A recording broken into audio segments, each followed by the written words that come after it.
What's going on, guys? It's Mike, and it is episode number 29 of 97.7 The Outlands.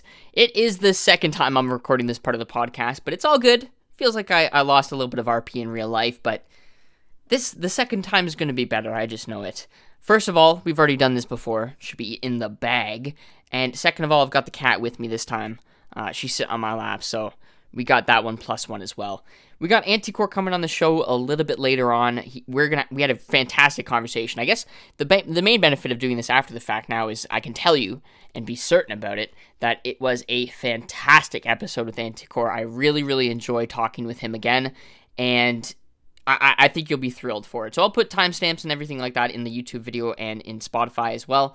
But you can definitely look forward to that. In the meantime, where can you find us? You can find us typically on Spotify and YouTube, like I mentioned.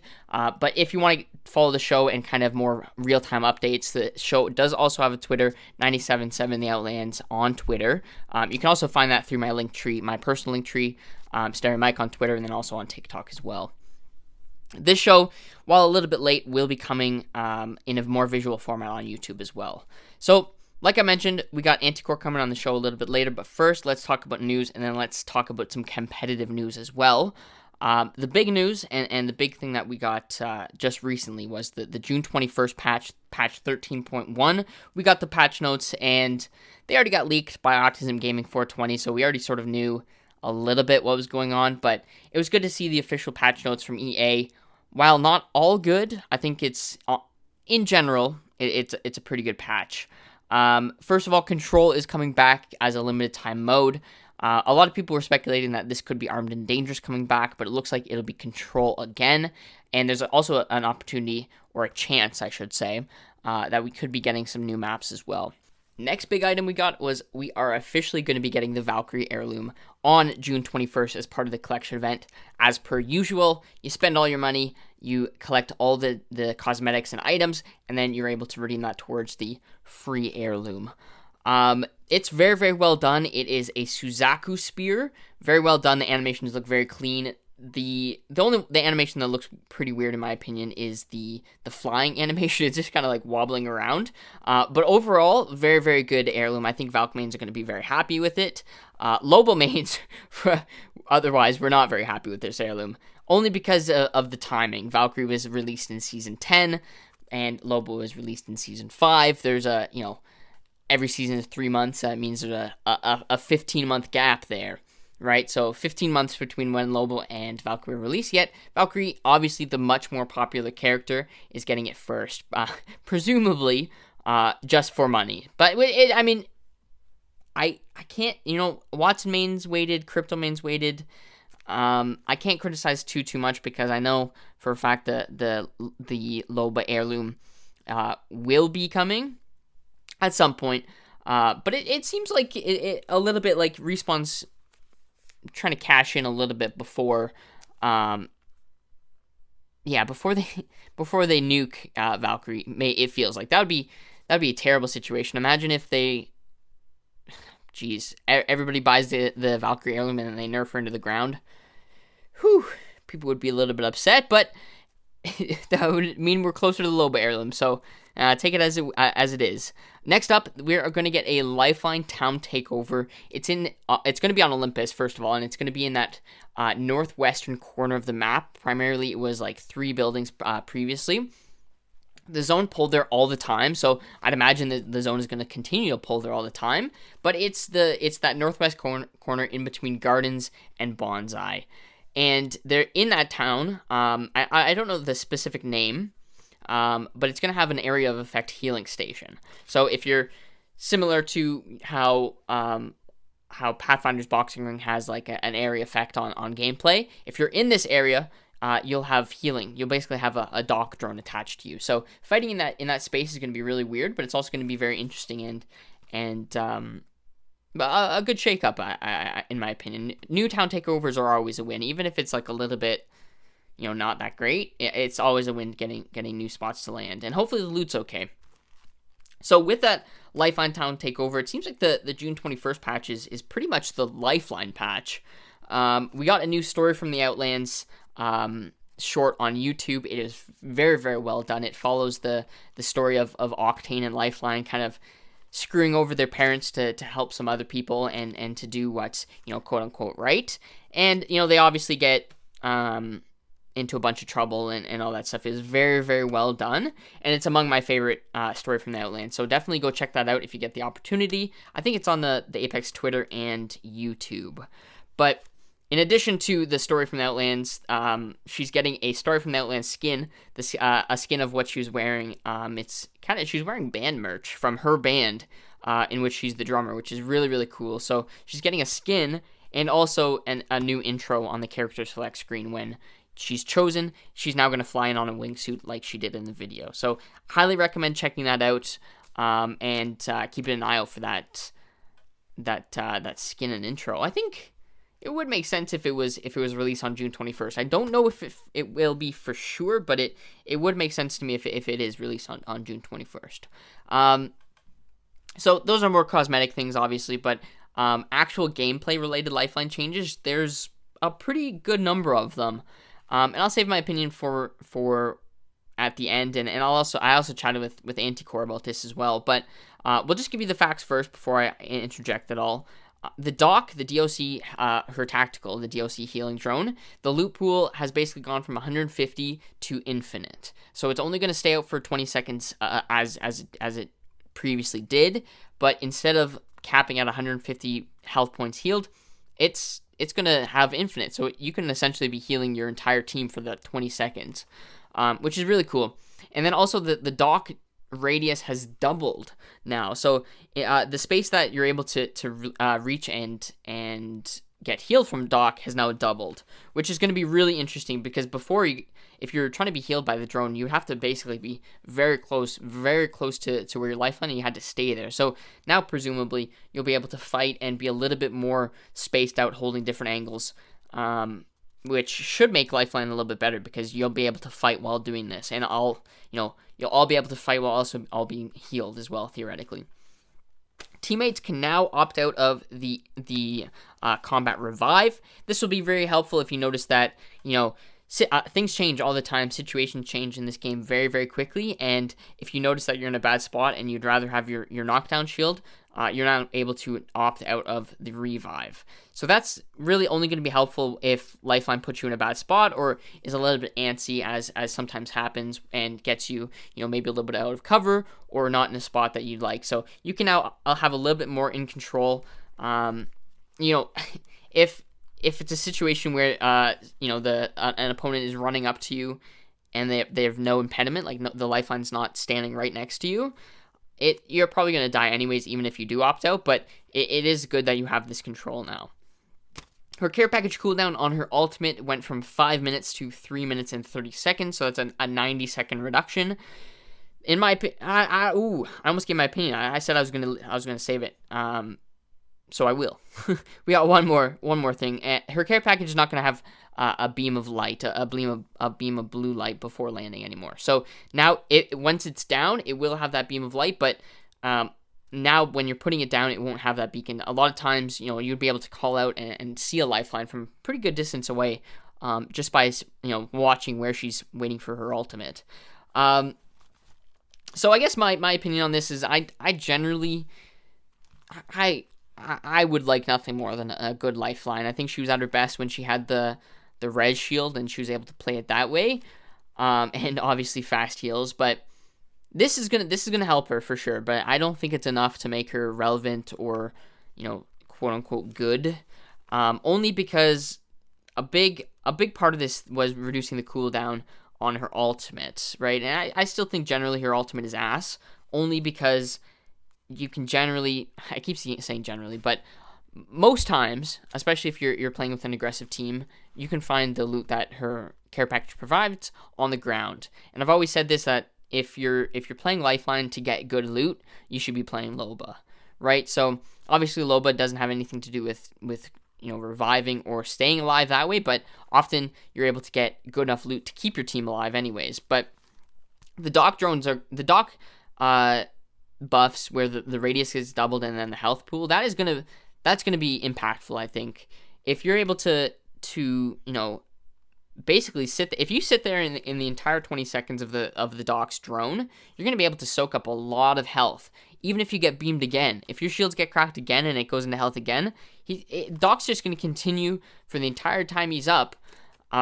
He's going to, obviously he's going to kill you at the slow rate again, the same rate that he previously was as well. But you can, at this point, theoretically get hit for more than 150 health points, and Doc will be able to heal you there. So that's a good change, I think. But until they remove the loot factor of Lifeline's kit, and I think the reason why they're hesitant to make her a strong reviver is the fact that her package still exists. I don't think it's really helpful to anybody. I would much rather they make her passive side of things strong, and maybe somehow, I don't know, this is kind of a crackpot idea, but I think I would even be happy if her care package was completely gone and then a revive was somehow part of her ultimate. If she had a really good revive, I'd be happy with it as her ultimate. Next up, past the Lifeline news there, the Wingman and the Car are going to the Crafter. So previously it was the R301 and the Rampage. Didn't see a lot of Rampage, saw a lot of R301s. But they also, Respawn has moved away from the previous idea that they kept it in for the entire season. This is just half the season. At the end of the rank split, they decided to put the Wingman and the Car in the Crafter. There's going to be a lot of controller players at that thing, a lot. I wouldn't be surprised to see a lot of Wingman and Car on people, because it doesn't take that much. 30 each, 60, that's, 2.5 barrels. That's not difficult to get at all. So I think there's going to be a lot of people running that, and I really enjoyed the Car, and Wingman is perpetually the gun that I need to continue to get better at. So I was at the Crafter a lot. I think I'll probably be at it just as much. As I mentioned, Control is coming back. There's a number of quality of life changes, including respawn times are down, and just a general dead space is reduced. The other piece of big news before we get into the competitive corner is that they made some tuning adjustments to the rank system. So, I don't have the data in front of me. I would doubt if they release this publicly, but the general perception that I have within the community is that ranked is being grinded a lot less, because once you hit platinum, it becomes very difficult, whether you're on console or you're on PC. It becomes very difficult after platinum. A lot of players have found, which has pushed them into pubs, which has in turn made pubs more sweaty. But it also means people aren't grinding ranked, and if people aren't grinding ranked, that's a big problem for Respawn, because that is a huge time suck for the player base, right? They need to be grinding ranked, or else a lot of the player base has not having grinded ranked is now expressing they feel bored. There's nothing to do. A lot of that is because they've become a little bit apathetic to the current rank system, and I don't think the rank system is bad at all. But if the majority of the player base is not playing, that means inherently it needs some changes. So what they've done is they have reduced the ranked cost 10 RP for every single rank, all the way up to Predator. So each entry cost is going to be 10 RP less. So theoretically, you're going to be going positive a little bit earlier. I think if you have no KP in some ranks, it could be 1 or 2 placement points earlier. Right, so that does offer you a little bit more flexibility. It reduces your losses for sure a lot, and will make Platinum a little bit more grindable. People, I think this system will help people a lot too, because it'll help, the folks who are struggling in Platinum get to Diamond perhaps, and that spreads out the player base, and that spreads out the lobbies. And that makes matchmaking a lot better, I think, just in that if people are grinding more and people are getting higher ranks, it makes matchmaking generally better. So we'll have to see how that goes. That's kind of going to be a continuous tab for me. I'm going to be definitely very interested to see how that goes. And another change they made is they also increased the value of kills past your third squad wipe. Excuse me. So now, instead of being worth almost nothing at the end as you rack up kills, you're still going to save 20% of that RP. So you're going to the high kill squad teams. I said that terribly. Teams with a lot of kills, I'll rephrase as, will now be rewarded with about 40 to 50 more RP per win. So that's a good deal. If you're just absolutely slaying lobbies, you'll now get a little bit more rewarded for that. Next up is the Apex Competitive Corner, where we break down everything going on in the competitive side, the pro side of Apex, including news, transfers, new tournaments, that kind of stuff. Unfortunately, the biggest piece of news is that there's not a lot of news, and that's mainly because the custom lobbies are still broken at this point. I don't think they're as broken as people make them out to be. There's still tournaments that are running with, 2 to 3 crashes per 6 game set. So that while that's a lot of crashes and enough crashes to potentially scare away big tournaments, it's not something that can't be managed. We're seeing E-Series get their pro days and their open days done pretty efficiently. It is taking longer, of course, with the crashes, but pretty efficient nonetheless. So we're still waiting on that custom lobby fix. At this point, it is June 18th, and we're quickly running out of time. We have 3 weeks until the biggest Apex tournament we've ever seen in North America, the Apex LAN, July 7th to 11th, and teams haven't been able to practice, which is, I'm sure, anxiety-inducing.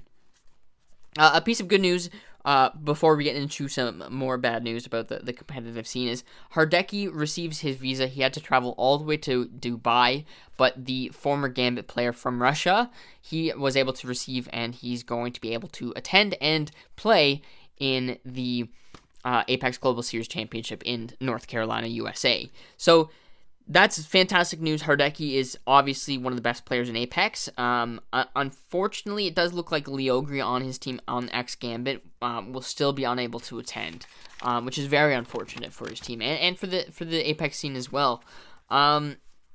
Nags from the former 69 IQ Element 8 team right now is unfortunately not eligible for an expedited visa to the United States because he visited his family in Iran in 2013. And I'm not going to pretend I am some political expert, especially in the United States, but one of the travel restrictions that were put in place during the Trump administration was that people from a specific set of countries, primarily Muslim countries, more restrictions were put in place when seeking visas, when traveling, and stuff like that. Although Biden is now in control, it looks like that this is one of the things that have stuck around, and it's really, it does seem unfair, especially because Nags, he visited family in Iran in 2013, which makes him no longer eligible for an expedited visa, which means he'll probably not get his visa in time for this tournament and likely not be able to play. And that's already been confirmed because we saw actually today that Smeggy Toe is going to come out of retirement and be their sub at LAN. So obviously that's very, very unfair and just due to nothing, honestly. Due to a family trip, he's unable to attend the biggest tournament of his life and something that could be career changing, which is very, very unfortunate. Obviously we'll be rooting for Nags and whatever he does next. He'll still be a part of this, but it kind of moves us into our next point of EA's become very, very criticized regarding their choice to hold the championships in North Carolina, USA. In Raleigh, North Carolina, that is.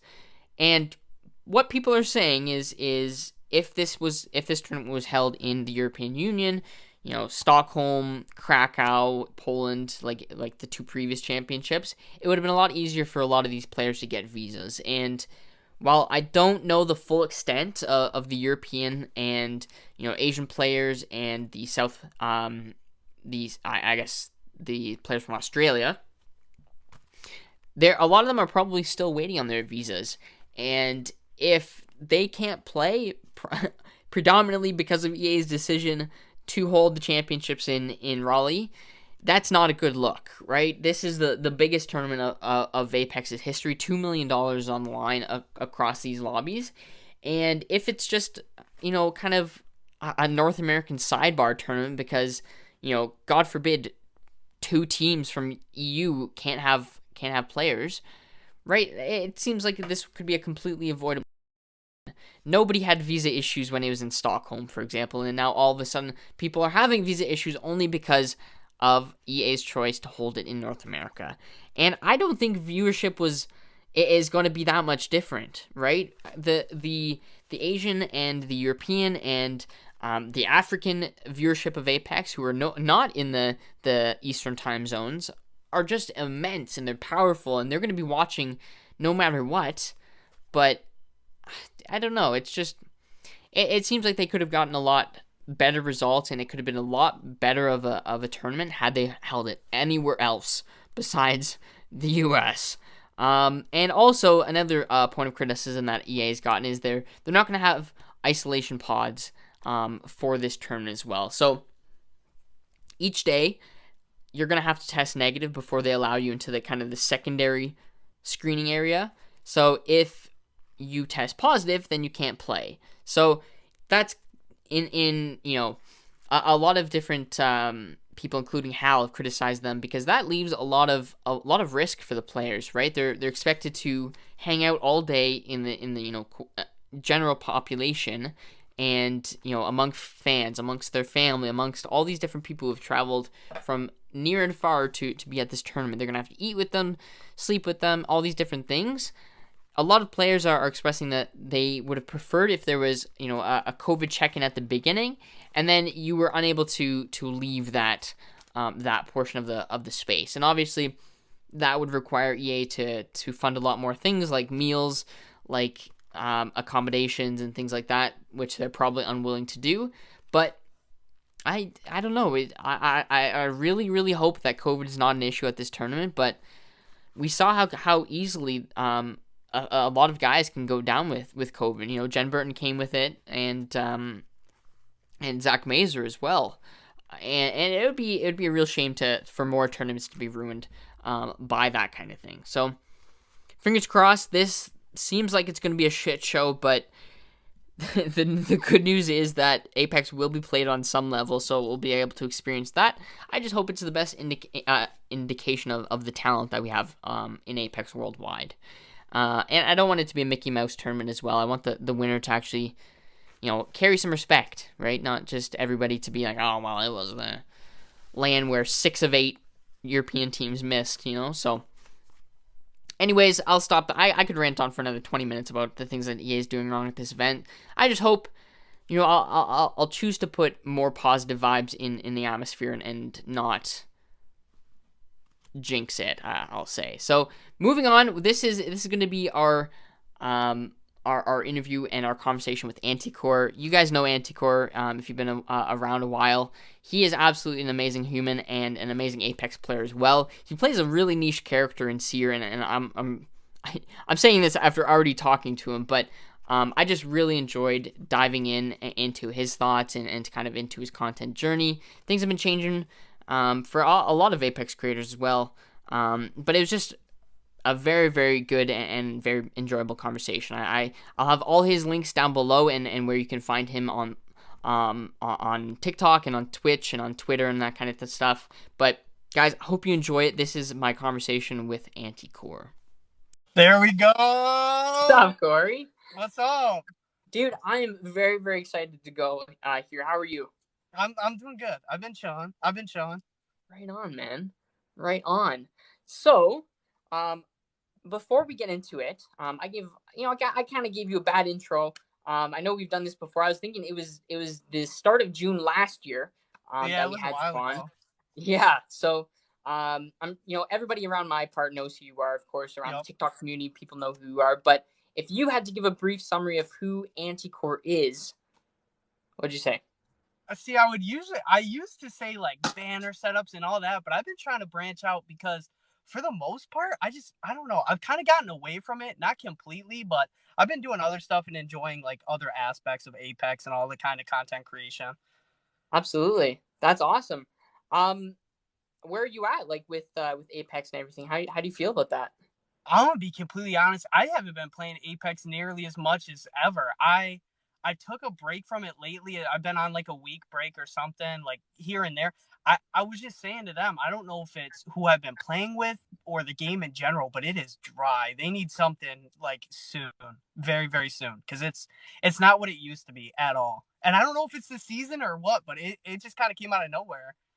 Yeah, and it could be, I was thinking about it. It could be, a lot of the quote unquote sweats are in pubs nowadays. Yeah. Uh, but yeah, I've been sort of feeling that way too, and I'm glad this the podcast might, like you said, be coming at a good time. Yes, So sir. I've been seeing a lot about Brawlhalla. Yeah, it's And fun. It's dude, really fun.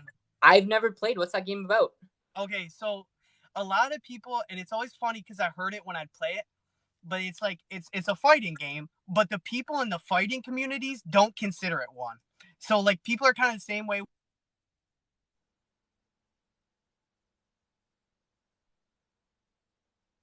with like Smash Bros. But it's for me it was like an intro one. Like I haven't really played fighting games besides like you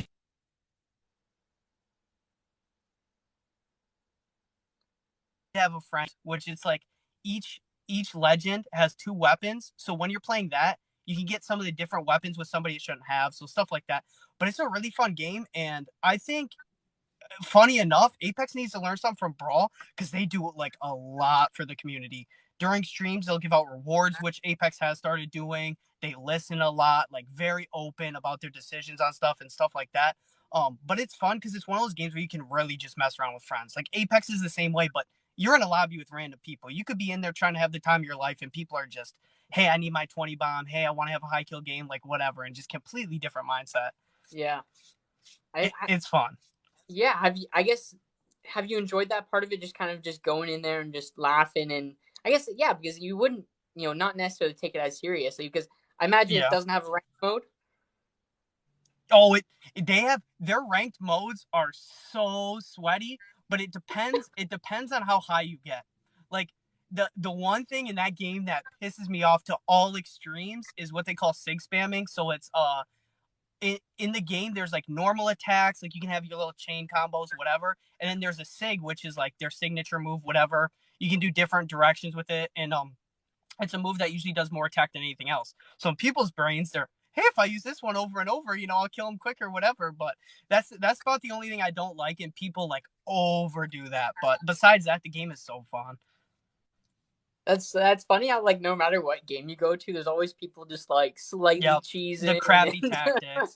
I don't like it. I don't like it. But the worst part is people can do like the most annoying thing that somehow works, and you can't even always blame them because you're like, I mean, I guess they're winning, I guess they're succeeding, but like at what cost? You just gotta make yourself look yeah. goofy.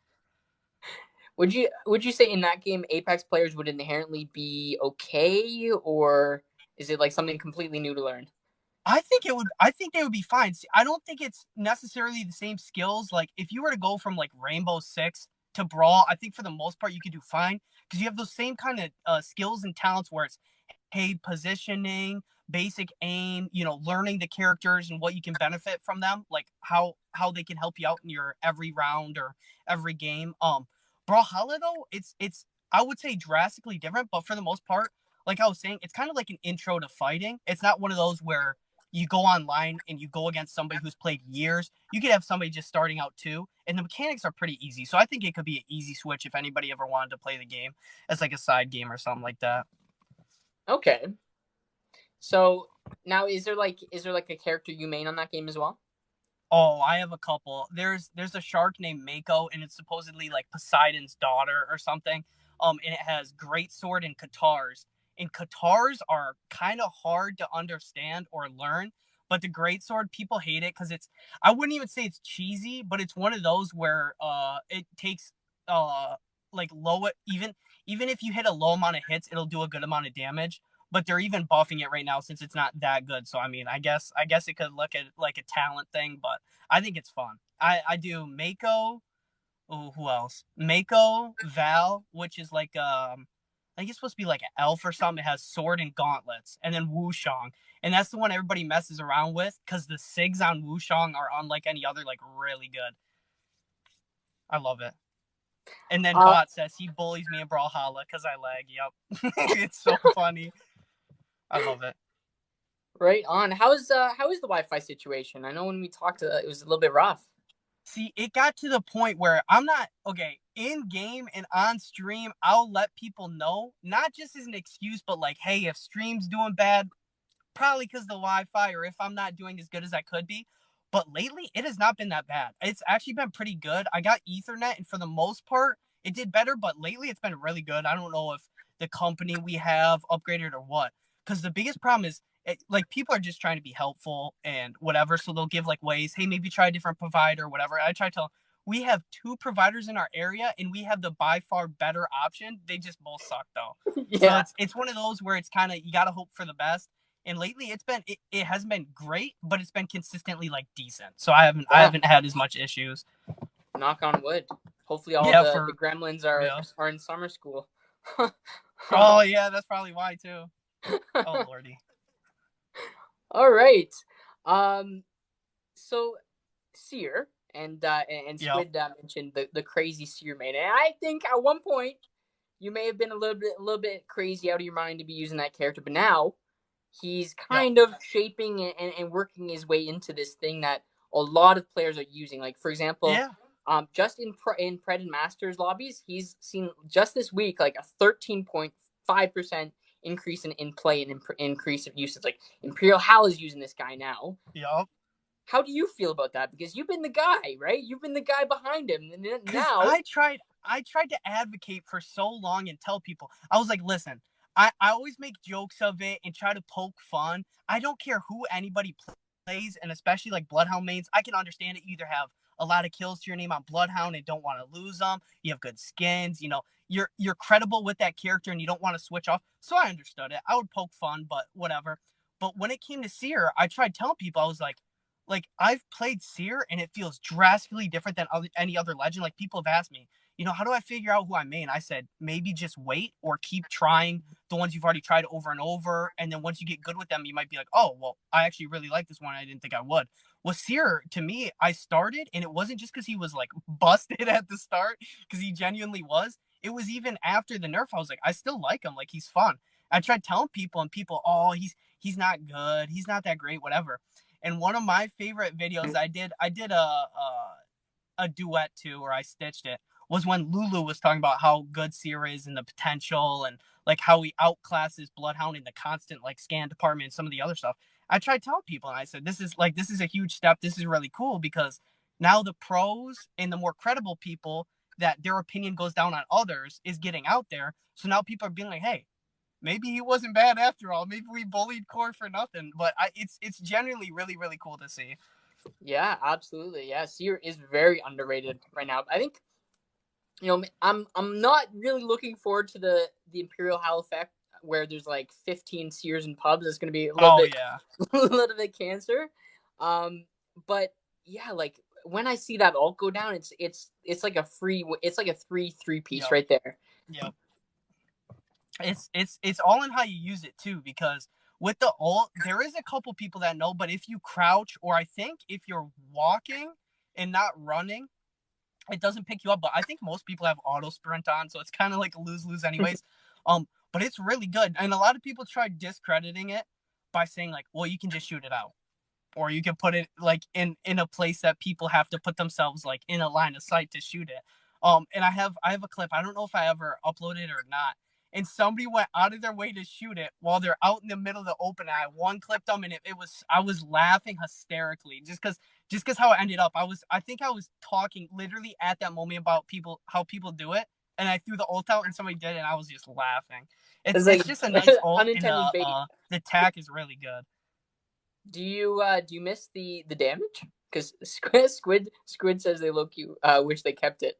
I have a different opinion on why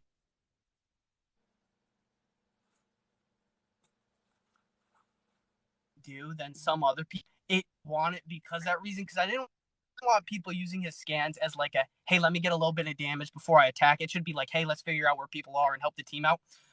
But the damage was so funny because you'd be in like Fragment or somewhere where there's lots of fights, and this is why people hated the damage at the start. I can guarantee, is because you'd be in Fragment and get low, and then some Seer just throws his scan at you and you die. I still have a clip of it in one of my mastering Seers, and I killed somebody, and it's one of those different feelings. Like, I don't know if you I could imagine like you've probably Loba braceleted by somebody and they're just completely vulnerable, not paying attention, maybe get a free kill. It feels like that, and it feels so nice. It's like I don't even care if I get a kill or if the damage is doing something, but when you do, it's a good feeling. It's so nice. I miss it a lot. What's up, JB? Sear my least favorite thing to get trapped in. Do you ever roll up on people just kind of like just sitting there, just Yeah, no, it's happened before, and I kind of give them credit. It's not like, what are you doing? It's like they know that I can't see them, but it's like it's so funny because they're there like, okay, I'm gonna outplay this guy, and I come up from behind them. What what are you doing, dude? It's so yeah. good. I love that. There's so many of those interactions, and people don't realize like those are, in my opinion, those are some of the best things to watch. Is like when somebody gets caught off guard, or you do something so well to the point where you just completely catch the enemy off guard, and it's Yeah, so good. fighting in addition to the heartbeat center in that thing is just I Yep. don't like as as like an opponent, if you're thinking like I'm the seer in this situation and we're fighting or whatever, Yep. what do you do? Like if you're fighting in a like what as the opponent, what are you like what do you do in that win that interaction against a seer? it it's genuinely scary for two reasons. Because like we were talking about the ult, they can see you unless you're crouching. The other thing that people don't understand until they play Seer is that heartbeat does a lot. Like you can, if you do the attack, you get health. You get it for like 5 seconds, which is crazy because Bloodhound scan is like 2 seconds and you don't get that much intel from it. You can figure out who you want to push first. And then something, see, this is what I love when people start playing characters more, is you figure out the most random stuff, or like stuff that works. Like the other day, somebody tagged me and they're like, "Oh, did you know about this?" No. When you look at somebody, if their heart beats faster, it means they're lower. And I didn't realize that. Like I think in a game, I What? probably like noticed it before, like the heart beating faster, but I never went out of my way to figure out what it was. But yeah, if you look at somebody and your heartbeat's going fast, it means they're low. So like with Oh. Seer 2, is when people say like legal aimbot, that one I don't take to heart, because you can look at the wall and get ready for them to peek, and it is scary. So whenever I go against Sears, I kind of back up for a second and I'm like, okay, we're gonna take this easy. Yeah, Because no it's kidding. it's scary. What's up, T Steak? Um now what's the number one mistake you see seers doing out in the wild? I think it was Barry Extract is, I think, number 3 Seer right now. He was talking about it, and me and him have somewhat different outlook of how to do it. But some say that when you scan right off the bat with Seer is bad, because it takes like, I think it takes 25 to 30 seconds now to get it back. But I find myself in longer fights, so I'll scan to start, see if it's a team that's already low from maybe a prior fight. Figure out, the cool thing too about the scan legends is you can kind of get an outline of the enemy, so you can try to figure out what legends they are and how to play it. You can get like early info and then go from there. I think the biggest mistake is just like probably any other legend, where you're just not using your abilities or not using them to the full potential. So if you're only using Seer to hit the scan, I mean, you still have the passive heartbeat scanner you can use, and you have the ult, which I think, like people say, if you throw the ult right in the middle of the open, obviously you're using it wrong and you're just wasting the potential you could have. But I mean, I I haven't seen, and this is what I was trying to tell people, especially some of the Seer mains, is start streaming or upload your clips. People have not seen enough of Seer because there's not a surgence of players. Like he's Mm-hmm. one of the lowest pick rates, and people tried to shove that in my face too before. They're like, "How do you feel that he's at the bottom?" Even more underrated, even more to come from him. So I tried to tell people, hey, get your clips out there and people can see, and they want to see it because it's something they haven't seen before. But I mean, using him wrong, I don't see too much. I think people are pretty damn decent with Seer. I mean, as long as you're hitting your attacks and kind of calling stuff out to your enemies, I think the biggest way you could let yourself down using him is not giving call outs. It is Mm. so good. I love it. It's amazing. I love You're it. you're able to use your heartbeat like in fights. You have time to. Oh yeah, you'd be Yeah. surprised, because one of my favorite engagements, that it's not like you have a lot of time to call out, but people like to sit behind doors to heal. If you throw your tack out, you just wasted all the time they had on that battery. I usually kick, throw it, and then kick again, and then they didn't get that battery off, and I see what health they're at too, and they couldn't Mm. heal. It's awesome. Yeah, But and then you the can the then decide heartbeat, what to do. Yeah.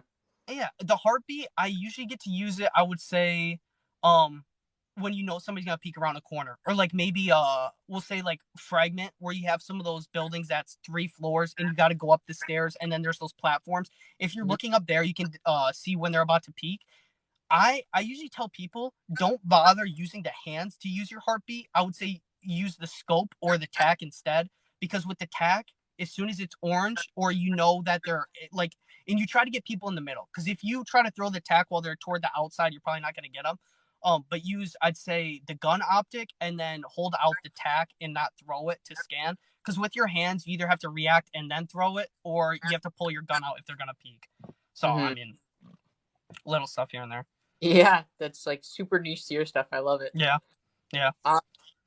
Now on to Lifeline, and she's kind of getting a little bit of love. I don't know if you saw it. Yep. First of all, the story from the Outlands was incredible. Did you enjoy it? I didn't see all of it. I saw a bunch of clips, and the same with Lifeline. I think they did really good, and that's what is very underrated with games, is not even just lore, but like, don't write it out. Show us what happened in their backstory. One I just saw and I didn't know was a thing was Rainbow Six. I've been playing that a little bit too. It's just kind of another game to play when I'm playing. They have something with Zofia and Ella, which are like sisters, and it's really cool because you hear sisters, and you're, oh, okay, cool. But then they show you like the backstory, and same with Lifeline and Octane. Is those are two characters that people hold like near and dear. They love them, and when you get to see this goofy backstory about them, kind of doing stuff together and the skydiving or whatever, and just kind of messing around, people love that. They love to see that Yeah. because those are characters that they play and enjoy. I love that. Yeah, it's almost like the missing puzzle piece. Like you know why you Absolutely. love these characters at the same time, but like Yeah. now it's like, yeah, like you said, it's just like that It's missing even more chapter. justified. Yeah, and people get to see. Mm-hmm. I love that. I think right now it's between that and the Bloodhound one is probably my favorite right now. That one I watched all the way through, and that was when I'm not huge into like lore with stuff. Like, I won't go out of my way, but if it's interesting enough, I will. In the Bloodhound one, I watched from the start to end, and that was so cool seeing like the clan or the family of Bloodhound, and then kind of like the tradition of passing down the axe after you take down the beast. I loved how they had like, here's what you were supposed to kill.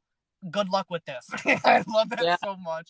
And then even like the betrayal of using what they said not to with the charge rifle, stuff like that. If you put in the extra time in a game where you have characters and you can build stuff up, people will respect it and they'll love it. Like Five Nights at Freddy's, never expected myself to go back and learn those stories. Some of those like bits and pieces that people put together, and even some of the fan stuff, so cool to watch. And I don't even care about the game, but I'll still go out of my way to watch stuff like that. Yeah. It's crazy how they're getting hate for using the charge rifle all the way back then, eh? Yep. Yeah. So the Lifeline buff kind of centers around the DOC drone. They improved the loot pool from 150 to infinite, essentially. And then they also reduced the cooldown of ultimate from 5 minutes to 3 minutes 30. Do you think that's enough? I'm gonna go with what a lot of people say. Either they need to make care package like very frequent, which 3 minutes and what was it, 30 seconds? Yep. Yeah, it's not bad, but my thing with the dock is until Lifeline is picked like a lot, the care package isn't gonna do that much for you because either you're not ever seeing it, or when you do get it, like some people are like very efficient when it comes to loot now. They're either taking early fights, getting that loot, or like just going out of the way. They know the good spots to go. So it's one of those things that's not crazy. The thing I will give you and Loba credit for is you have such a wide area that you can get loot, and it can do death boxes too. It's not an automated system. It's like it is what like anything that people could have. The armories too is, I don't know why they haven't really done this for Lifeline yet, or maybe they were trying to, but there's not enough loot. It gives you what you need and like a lot of it. Like Lifelines, I think it focuses on shield and maybe helmet, but by then people can either get it, or especially with them introducing evil shields, I don't know, so long back, if you do damage, you can get it anyways. The dock buff, awesome. I think for the most part that is cool, because especially if it's something really good, people will use it more and more. When it's something that's, it's all right, and especially if the whole team needs to be healed, it can be good, but to a certain amount. Like, I used to remember if you have a good Lifeline, paying attention to health, and they throw down that dock, if it's after a fight, you're probably not even gonna all get fully healed, because if people are missing a substantial amount of health, then it can't even get to everybody like the full way. But I think from the full health it can do, which is infinite, I think that's awesome. And then I think I saw like a pretty good representation of the range from, I think it was Ross Bob Squirrel showing it off. It has a pretty dang decent range now, so that could even be kind of justified to do in fights and not after. is some kind of meta. Maybe I wish more people would play Lifeline, especially pro, so we could see some kind of situations where it's used in fight, because I think that'd be really cool to watch. And then imagine the situation where drones down, so you also push in there to get the drone Yep. on you. I would love that. I like that you can also, I think I saw you can cancel the Lifeline resing you. My Yeah. thing with that is being part of the buff. I think that's just a quality of life rather than a buff. I don't find myself needing it much. I feel like more people would get to it too late and not be able to put up their knockdown shield in time, so they get killed regardless. But I think it's just kind of like something nice, I guess, if the situation calls for it. Yeah, like everybody's had a situation where a random lifeline will, you're backing up and then they Yep. res you at literally Yep. the worst spot ever. That's the So, biggest thing is cover yeah. for the res. And that's why I think a lot of people are calling for the shield, which the thing that stinks now is it's really unlikely that she'll get it back now that Newcastle's is kind of revolving around knockdown shields or just shield in general. Yeah. But if lifelines can pay attention to health pretty well and then like try to help get people to cover, I think she'll be used a lot in a really, really good legend. Mm-hmm. Yeah, certainly my dream buff would be, the kind of the sort of like the Newcastle, like you're mentioning, where the down person comes up with their shield. Yep. But that's kind of seems like a pipe dream at this point. Yeah. Now another thing that that I was kind of thinking about was a lot of the anime themed skins are coming out, and it's kind of a weird situation because I don't think they're like officially acknowledging that they're Right. anime, but they're definitely Yeah. anime themed. Now, what's your opinion on that? Where do you land on that?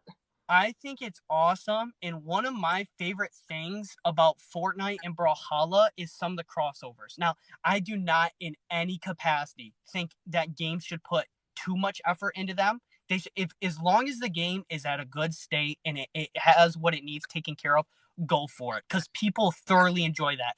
Brawlhalla, like you were asking, it has like Teenage Mutant Ninja Turtles as crossovers, Walking Dead, like anything you could imagine, like some weird crossovers. And like one of my mains has a Poe from Kung Fu Panda is one of the skins you can use for it. Like crazy stuff like that. And it helps people enjoy it because those are things that they really like. Fortnite went bounds above what anybody could imagine. Stranger Things, even Halo, like going games, movies, shows, whatever you could imagine. And I think that's awesome. I think Apex is going in the right path because I think anime in general was one of the biggest collabs that people wanted. There wasn't like too many other ones, and I think they did some really good like job of picking. I thought they would focus on maybe one anime, but they did some from I think Naruto, Tokyo Ghoul with the Kaneki skin. I think Ultraman for Loba. Now Yeah. I want your opinion. What do you think of this skin? So I've never seen the anime, Yep. but I don't know. I love the gun skin that comes along with it. It's so good. Yeah, but it's probably one of those things where I'll get it and then I'll just like Not use unequip it as for like much. 2 weeks. Yeah, and then like come back to it and just fiend it. But yeah, one thing. So I've seen like a little bit of One Piece and bits and pieces of Sailor Moon and all these different things. Did they choose the right characters with Octane as Kat saying is Luffy, I think is how you say it, and then Bangalore for Sailor Moon is like I'm telling you right now, the Bang one is the best that they picked. I haven't really watched Sailor Moon, but I'm pretty sure they picked one of the main characters, so I have no complaints with that. And I think it was good that they did Bangalore. If anything, I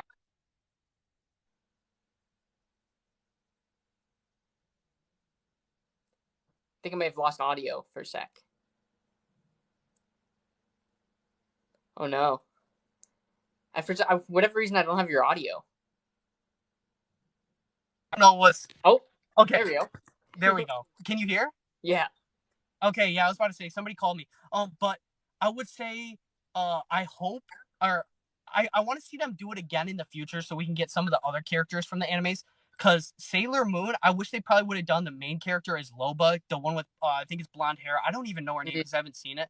But One Piece, we don't really have a sword-based legend besides Ash. If they would have done Zoro for Ash, that would have been cool. And the thing that's cool is without doing direct collaborations, you can kind of do more of a reference to the character. So it doesn't have to be spot on, but like somewhat of kind of like a likeness. Mm. So I would say Zoro for Ash would have been cool, but I'm very, very happy that they went with Luffy for Octane, because that's a character that like everybody that watches One Piece like adores.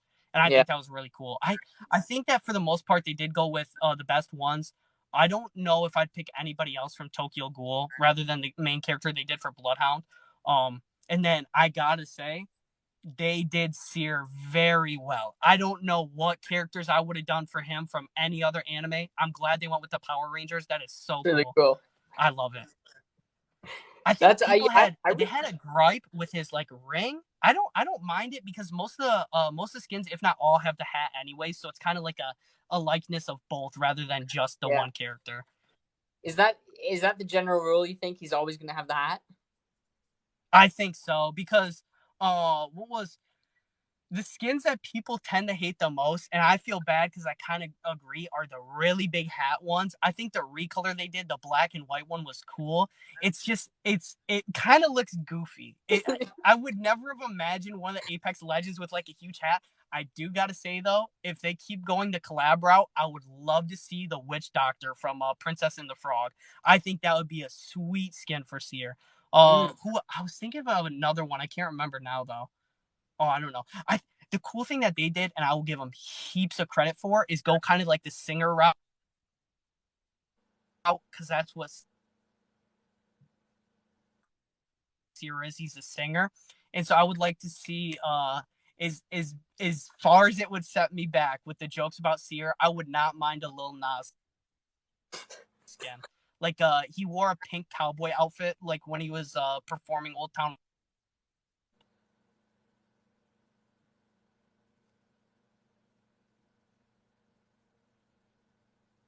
Road, and I too. Uh,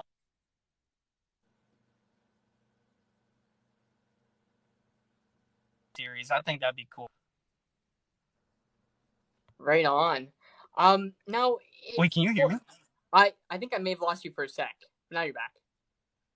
Might have been my Wi-Fi. My Okay, Wi-Fi. okay, good, good. Yeah, my Wi-Fi's been trashed tonight. Yeah, Um, so as an Apex fan, and I'm not, I'm not somebody who's watched basically any anime at all. Um, yep, knowing everything you know about the average Apex player and the average Apex fan, what yep. anime would you recommend to an Apex fan? Oh, I like even just some of the most basically like popular ones right now. I watched Naruto is a classic. The first series of it, just Naruto.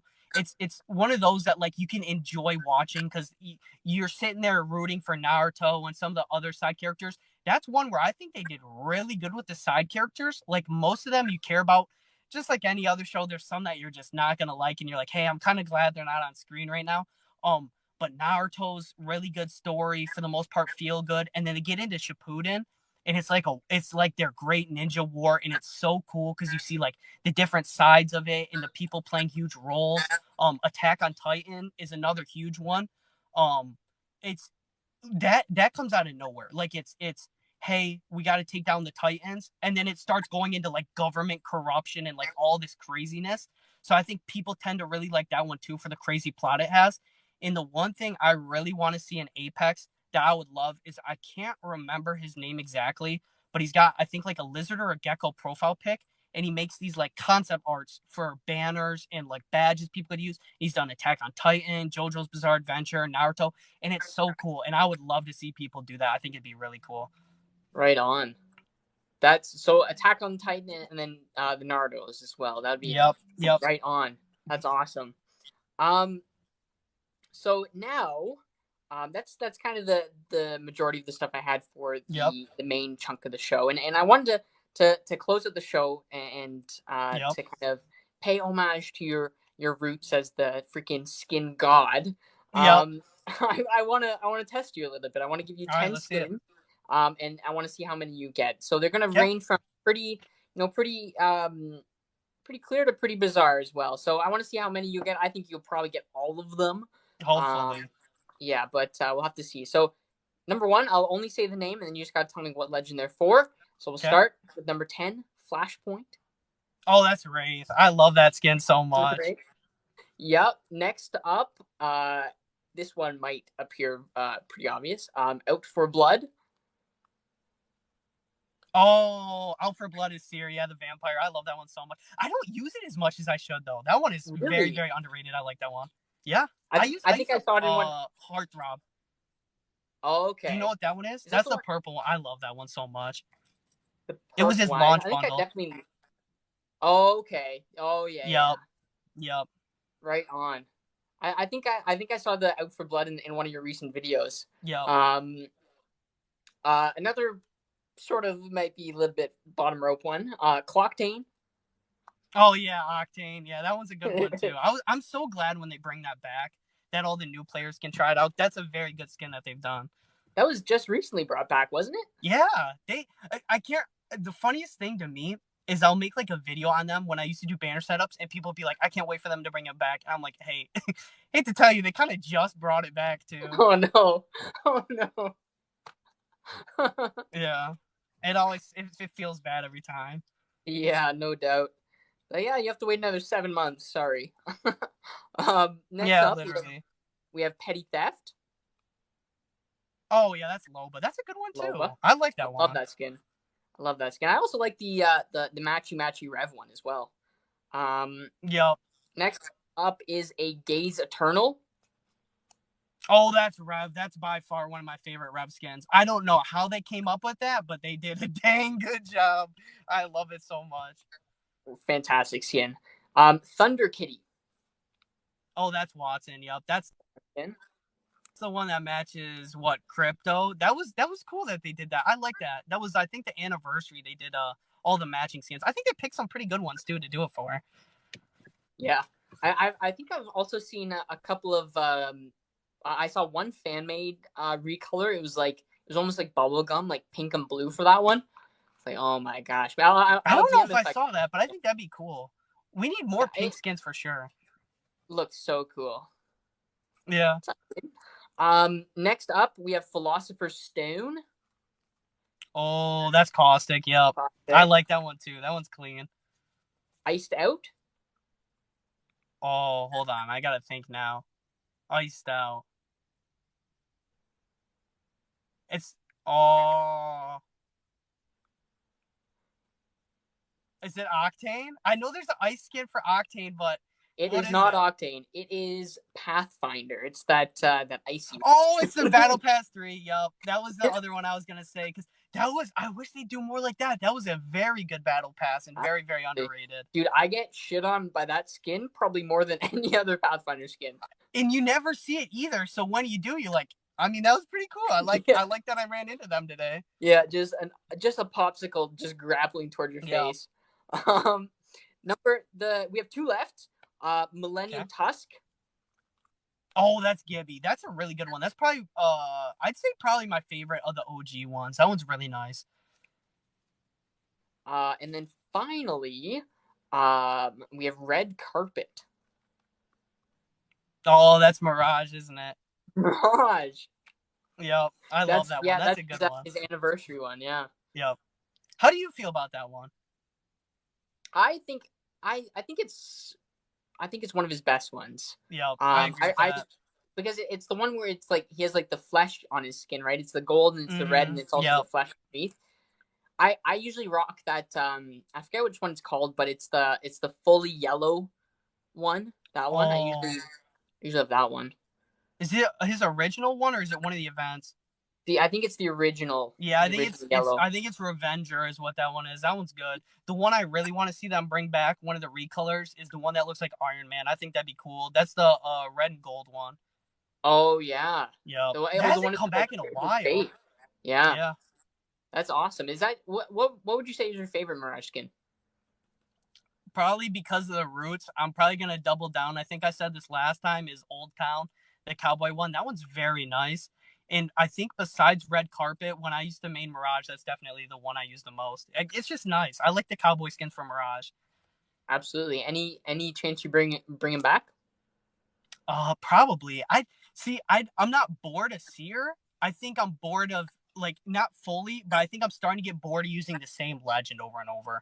Like I'll always have fun with Seer's different kit. But like using the same legend, especially for I think I'm rolling up on 14,000 kills pretty soon. It just starts to get boring. So I mean, I don't Yeah, know. that's it's more than I have lifetime on my account. I'll tell you what That's though, a freaking feat, bro. enjoy wherever you are right now, because when you start playing the game at like a crazy rate, it just kind of starts to ruin games. And like, if you got the right friends, it is fun no matter what. But the more you play a game, the more you realize there's stuff you don't like about it, or stuff starts to like make you more mad, I guess. Yeah, yeah, and then you're pissed for 1,000 kills. Yep, literally. Yeah. All right. Well, Anticore, this is I think this is the show, man. I really appreciate you coming on. This is Absolutely. all I had prepared, bro. I'm sorry about the Wi-Fi issues I had. Hopefully, it wasn't No, too you're good. terrible on your end. No, it was mine too. I think I had one of those 20% battery, and then it cut it off for a second. It was so weird. Always fun. Right on, bro. Well, I really really appreciate you coming on the show, dude. Really appreciate our Yeah, no conversation.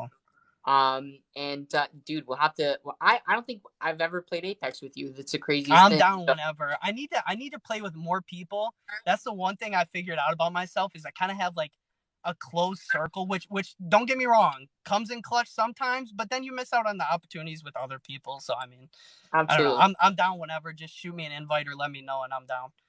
Yeah, absolutely, dude. This episode's gonna go live tomorrow, about tomorrow Stick. afternoon at sometime. So we'll be able to see that. All Anticore's information will be in the description. Yep. Check him out on TikTok, on Twitch, on YouTube. I know you've been streaming a little bit of Brawlhalla recently, so if you're It's interested yeah. about that game, go check it out as well. Be willing to show it. Yep. Yeah, that's Absolutely. awesome, dude. I hope you continue to have fun with that. Hopefully, Apex treats you well. Thank you so much for your time tonight, dude. I Yep. appreciate it No like problem. crazy, and we'll talk to you soon. See Yep. you, bro. See you later, man. Appreciate you. Anticore, the freaking man, dude. That was a fantastic episode. A fantastic episode, and I think at this point it was good enough episode, and I got exactly what we needed to cover done. Just an absolute crazy conversation. I really enjoyed that and appreciated that. But I think this is going to be the show, guys. I appreciate you coming by. My name is Mike. You can find me on TikTok. You can find me on Twitter. This show specifically will be on Spotify and YouTube. I appreciate you coming by. And we're going to have another episode next Thursday with Jay Bish on Twitch. I think he's #1 Revenant for silences currently, and totems placed. I think so. JB's an awesome guy as well. So we're gonna talk to him next week. He's gonna be live on this show. And I think JB's in chat. My.